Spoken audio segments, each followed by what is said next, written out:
Baiklah, untuk selanjutnya yaitu saya akan menjelaskan masing-masing dari metode pembelajaran tersebut. Yang pertama yaitu untuk pembelajaran interaktif. Saya mulai dari pembelajaran interaktif. Pembelajaran interaktif itu bisa dilakukan dengan banyak cara.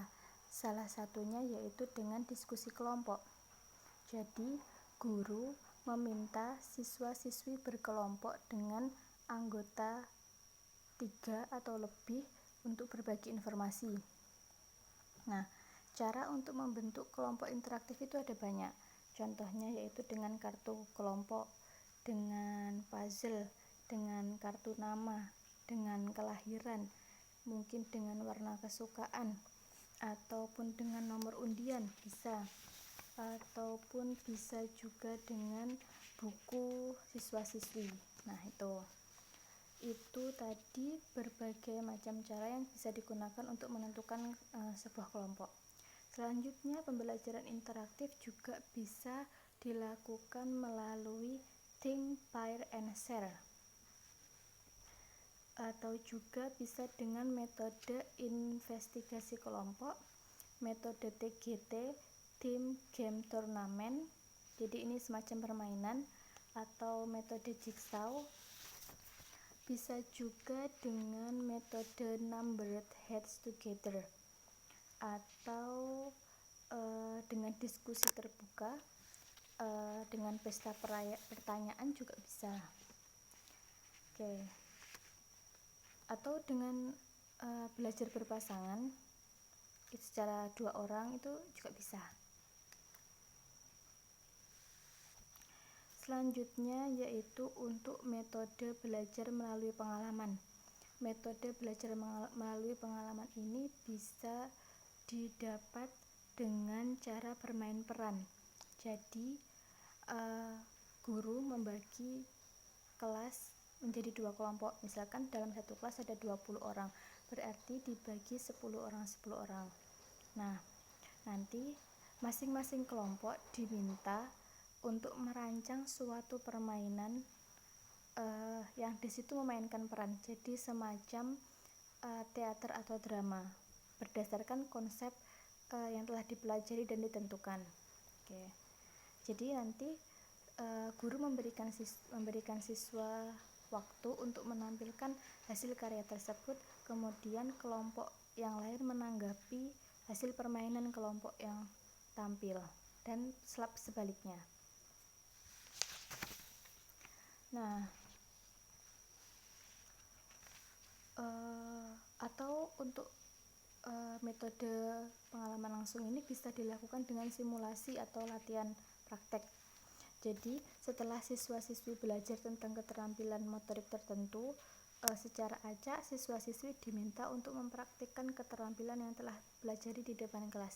Misalkan kita telah belajar tentang not, maka anak nanti bisa diarahkan untuk praktek menyanyi gitu. Selanjutnya yang ketiga yaitu untuk metode pembelajaran tidak langsung.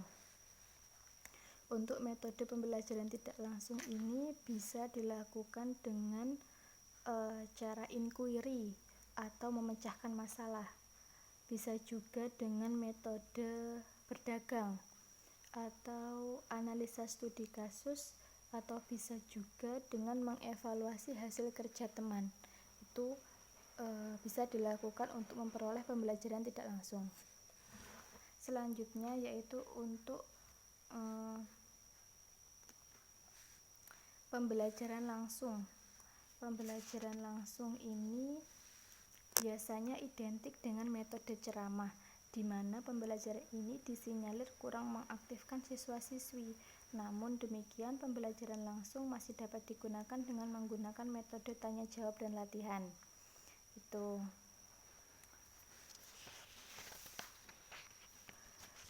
Jadi metode langsung ini sebenarnya sedikit kurang tepat, tapi masih umum digunakan di kalangan guru, seperti itu.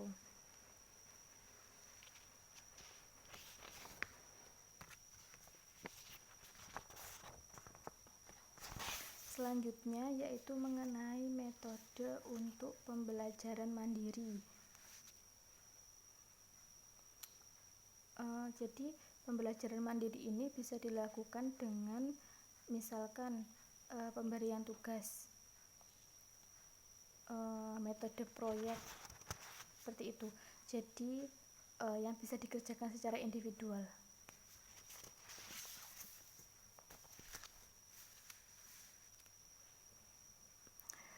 Selanjutnya yaitu saya akan menjelaskan tentang pemilihan strategi pembelajaran tematik. Jadi faktor-faktor yang perlu diperhatikan dalam menentukan metode pembelajaran. Yang pertama yaitu tujuan pembelajaran atau indikator dan kompetensi dasar. Yang kedua ada tema pembelajaran. Yang ketiga ada kondisi siswa. Yang keempat ada jenis materi. Yang kelima ada waktu, dan yang keenam ada fasilitas. Itu hal-hal yang harus diperhatikan dalam menentukan metode pembelajaran.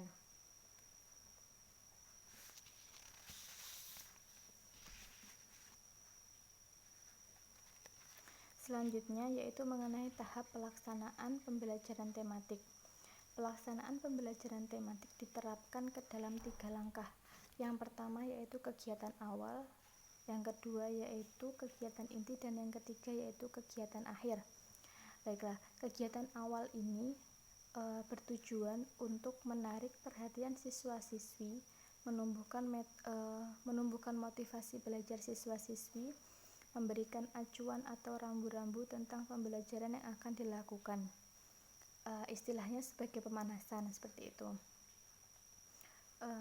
Yang kedua yaitu tentang kegiatan inti, merupakan kegiatan pokok dalam pembelajaran di mana dilakukan pembahasan terhadap tema dan subtema melalui berbagai kegiatan belajar dengan menggunakan multimetode dan media, sehingga siswa-siswi mendapatkan pengalaman belajar yang bermakna. Pada waktu penyajian dan pembahasan tema, guru dalam penyajiannya sehendaknya lebih berperan sebagai fasilitator. Jadi, karena pembelajaran tematik itu menuntut untuk siswa yang aktif, kekreatifan siswa, jadi di sini guru cukup sebagai fasilitator. Jadi guru memberikan materi, dijelaskan acuan-acuannya, setelah itu siswa yang lebih aktif terhadap pembelajaran ini, seperti itu. Dan yang terakhir untuk kegiatan penutup atau kegiatan akhir, yaitu kegiatan yang dilakukan oleh guru untuk mengakhiri pelajaran dengan maksud untuk memberikan gambaran menyeluruh tentang apa yang telah dipelajari siswa-siswi serta keterkaitan dengan pengalaman sebelumnya. Jadi pada kegiatan akhir ini guru mengevaluasi kerja siswa, mengevaluasi materi-materi yang telah dipelajari sebelumnya. Seperti itu.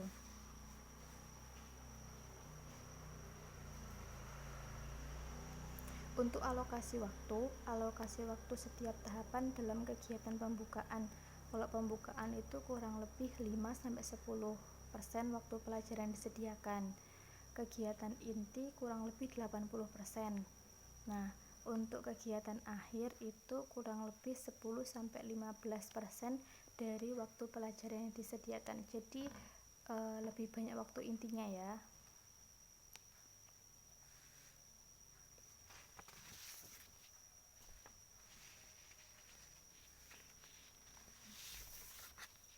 Nah, baiklah,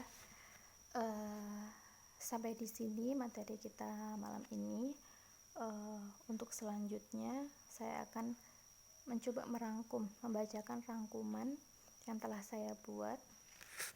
Jadi dari materi yang telah saya sampaikan tadi, saya dapat merangkumkan bahwa yang pertama, strategi pembelajaran merupakan perpaduan dari urutan kegiatan, cara pengorganisasian materi pembelajaran dan siswa-siswa, peralatan dan bahan, serta waktu yang digunakan dalam proses pembelajaran untuk mencapai tujuan yang telah ditentukan.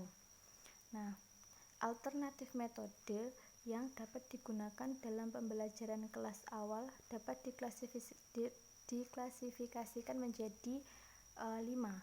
Yang pertama yaitu pembelajaran langsung, pembelajaran tidak langsung, pembelajaran interaktif, pembelajaran mandiri, dan juga belajar melalui pengalaman. Tuh. Selanjutnya yaitu prosedur kegiatan pembelajaran tematik itu ada 3. Yang pertama kegiatan awal, yang kedua kegiatan inti, dan yang ketiga yaitu kegiatan akhir atau penutup.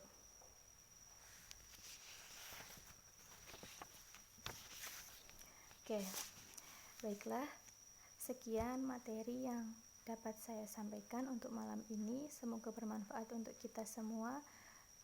Mohon maaf jika ada salah kata yang kurang berkenan di hati. Akhirul kalam, wassalamualaikum warahmatullahi wabarakatuh.